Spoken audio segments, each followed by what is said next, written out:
Have you guys ever wondered what if Toji had curse energy? If yes, then what sort of curse energy would Toji possess? And what impact would this have on the Jujutsu world? I know you guys have a lot of questions, and there are unlimited possibilities regarding this topic, but don't worry, I've got you covered. I've compiled some interesting scenarios regarding Toji possessing curse energy.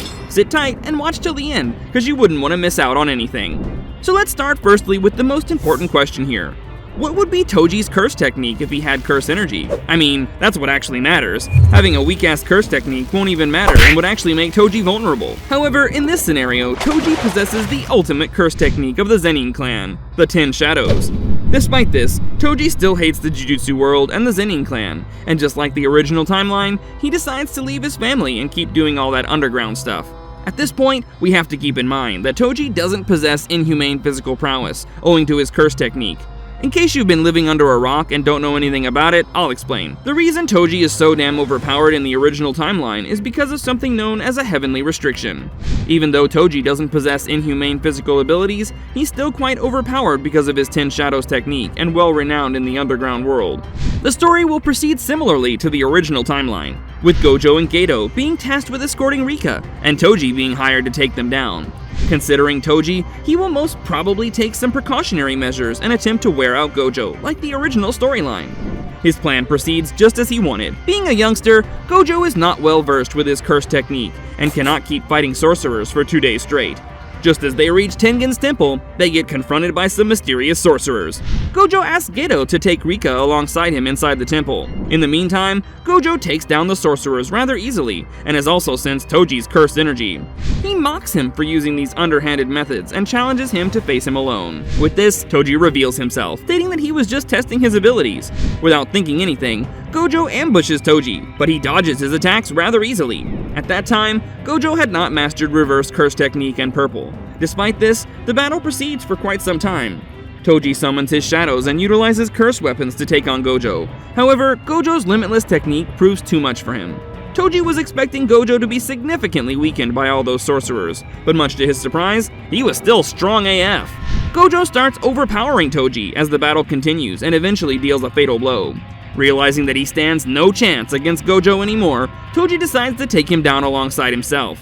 With this, he summons Mahoraga. Gojo realizes this way too late, and now he's also part of the ritual. Toji attempts to run away, but Mahoraga halts him and renders him unconscious. He then diverts his attention to Gojo, who cannot comprehend what just happened. Mahoraga keeps ambushing him with attacks, and even adapts to his limitless technique. At this point, Gojo is still an inexperienced and underdeveloped sorcerer. He tries his very best, but Mahoraga absolutely obliterates him. He also kills Toji and disappears. With this, the two strongest sorcerers of the modern era are dead. Well, let's see now a new scenario that's a bit more realistic. In the previous scenario, we discussed the possibility that Toji only possesses the 10 Shadow Curse technique, and not his inhumane physical prowess, which is actually quite realistic. However, in this timeline, we'll consider the possibility that not only does Toji possess his inhumane physical abilities, he also possesses some curse energy as well. But Toji's curse technique is not 10 Shadows. Instead, it's some random insignificant curse technique. The most realistic scenario here would be Toji possessing a curse technique that further boosts his physical abilities. There are also some other changes in this scenario, including the fact that Toji actually decides to stay with the Zenin clan, and eventually becomes its leader.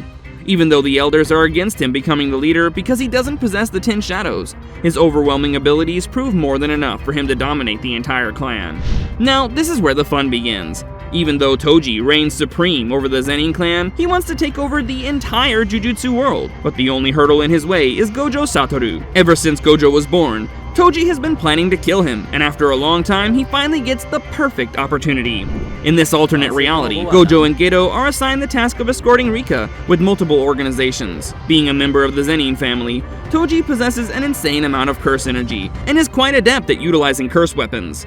The story progresses quite similar to the original timeline, as Toji keeps hiring sorcerers to target Gojo and Geto to wear them out. Toji knows that this won't be enough to take down Gojo because of his 6 eyes.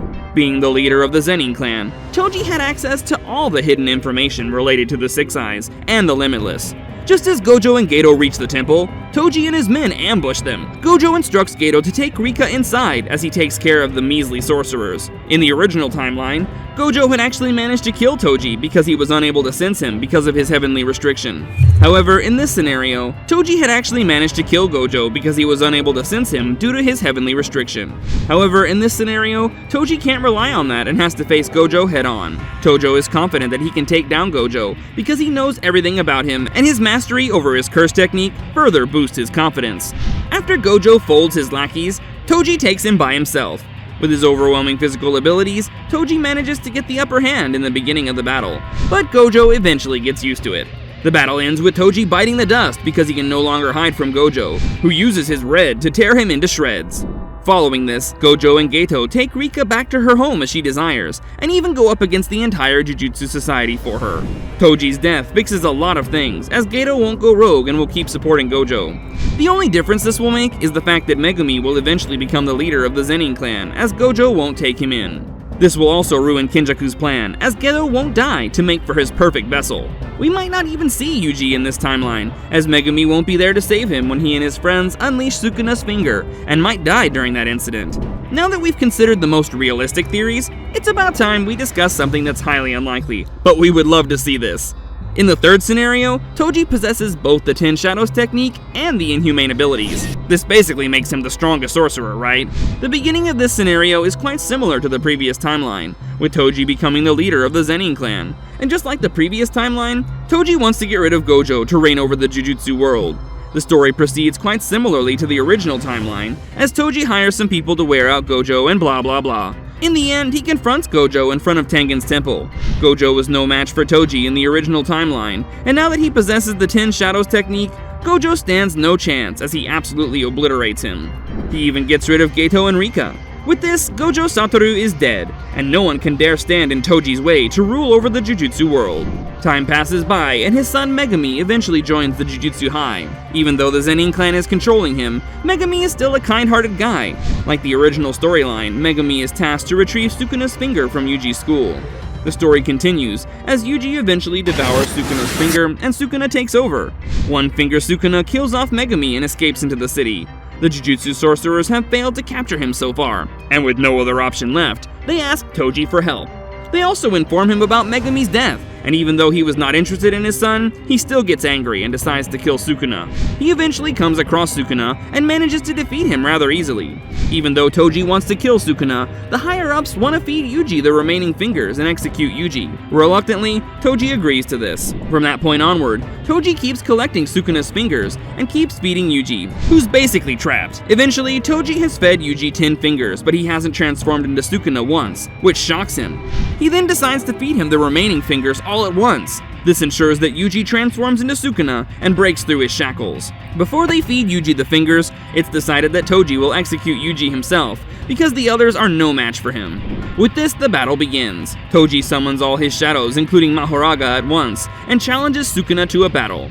This ultimate battle absolutely obliterates the entire city, and with Mahoraga supporting him, Toji manages to severely injure Sukuna. In the end, Sukuna literally begs Toji not to kill him, and wants them to join hands to rule over the world as kings. Even though this idea piques his interest, he remembers Megumi and kills Sukuna. He was completely immersed in rage, to the point that he forgot completely about his surroundings, and after killing Sukuna, he realizes that he has completely destroyed everything. Well, not that it matters to him. With this, Toji is the strongest sorcerer in the history of the Jujutsu world. I know the third scenario was just fan service. I mean, there's no way Toji can possess both, an overpowered curse technique and inhumane abilities. That would be absurd. This raises some questions though. What if Toji had fought Gojo in his prime? Would he still defeat him? Or will Gojo be the one winning? I guess we can talk about this in some other video. In the meantime, you can check out this other cool video about anime. Check it out here, and I'll see you in the next one. Thanks, and bye!